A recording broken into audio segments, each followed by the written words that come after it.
अष्ट सिद्धियां क्या हैं? ये अत्यंत महत्वपूर्ण प्रश्न आपने किया है। यदि हम में से किसी ने क्यों, हम में से सभी ने हनुमान चालीसा पढ़ा होगा। और हनुमान चालीसा में एक चौपाई है, अष्ट सिद्धि नव निधि के दाता, असबर दीन जानकी माता।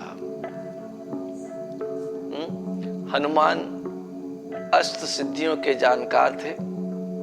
9 निधियां उनके पास थी और माता जानकी ने उन्हें आशीर्वाद दिया कि आप इनके दाता भी बनेंगे, आप इन्हें दूसरों को दे भी सकेंगे। और वो सिद्धियां हैं अणिमा, महिमा, गरिमा, लघिमा, प्राप्ति, प्रकाम्य, इसित्तु एंड वसित्तु। ये 8 प्रकार की सिद्धियां होती हैं जिनको हम अष्ट सिद्धि कहते हैं।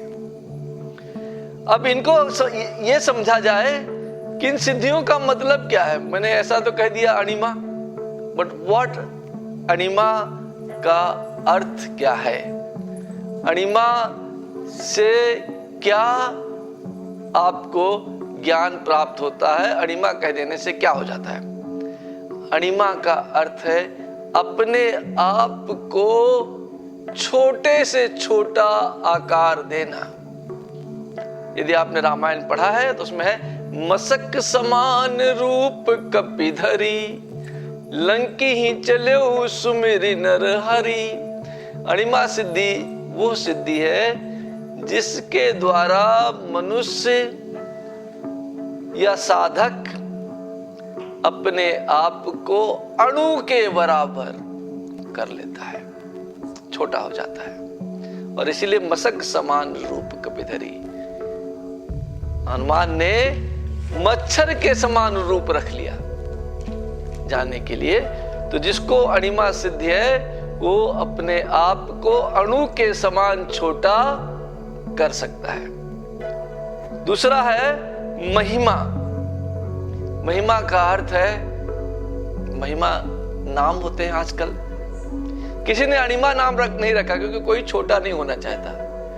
महिमा मतलब बड़ा, अपने आकार को बहुत बड़ा कर लेने की जो क्रिया है, कर लेने की जो सिद्धि है, उसे महिमा कहा गया है। तीसरा है गरिमा। गरिमा क्या है? अपने वजन को, वहां पर आकार था, यहां वजन आ गया। अपने वजन को अत्यंत रूप से बढ़ा लेने की सिद्धि को क्या कहते हैं? गरिमा। और अपना वजन को शून्य के करीब ले जाने की क्रिया को लघिमा कहते हैं। ठीक है, तो पहली सिद्धि क्या हुई? अणिमा, आकार को अणु के बराबर कर लेना। दूसरी क्या हुई? महिमा, अपने आकार को अत्यंत बड़ा कर लेना। तीसरी क्या हुई? गरिमा, अपने वजन को अत्यंत बढ़ा लेना। और लघिमा, अपने वजन को कम से कम कर लेने की क्रिया को, कर लेने की सिद्धि को लघिमा कहा गया है। तीसरी नहीं, अभी तो 5वीं हो गई। 5वीं जो सिद्धि है उसको प्राप्ति कहते हैं। आपकी इच्छित वस्तु को कहीं पर, जहां पर आपकी इच्छा उत्पन्न हो जाए, वहीं पर प्राप्त हो जाए, तो उसे प्राप्ति कहते हैं। प्रकाम्य को यह कहते हैं कि स्वप्न सिद्धि, मन में भी इच्छा करें तो आपको, स्वप्न में भी इच्छा करें तो वो आपको वस्तु प्राप्त हो जाए, उस सिद्धि को प्रकाम्य कहते हैं। तो प्राप्ति और प्रकाम्य, ये 5वीं और 6ठी सिद्धियां हैं। 7वीं सिद्धि है ईशित तो आप ब्रह्मांड में कहीं पर जा सके, कहीं पर कुछ देख सके, कोई घटना हो रही है उसका आपको ज्ञान प्राप्त हो जाए, और इस प्रकार से आप अपने आप को समस्त ब्रह्मांड में ले जाने में सक्षम और समर्थ हो जाते हैं। इस सिद्धि को ईशित्व कहा जाता है। और जब आप शरीर में व्याप्त पांचों तत्वों को नियंत्रित कर लेते हैं, जब चाहे तो जल तत्व बढ़ा लें, जब चाहे कम कर लें, जब चाहे पृथ्वी तत्व बढ़ा लें, जब चाहे कम कर लें, जब चाहे वायु तत्व बढ़ा लें, जब चाहे ऑक्सीजन 2% कम कर लें, और इन पांचों तत्वों को अगर हम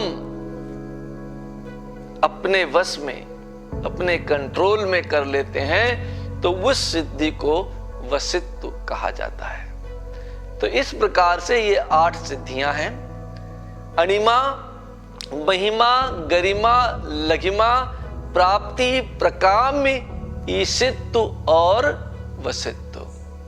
और इन सब सिद्धियों को एक साथ अष्ट सिद्धि कहा गया है। हनुमान के पास वो सिद्धियां थी, और इन सिद्धियों को प्राप्त कर आप छोटा बड़ा इंगित आकार ग्रहण कर सकते हैं, तत्वों पर विजय प्राप्त कर सकते हैं, और ब्रह्मांड में कहीं पर भी विचरण कर सकते हैं। धन्यवाद, आभार।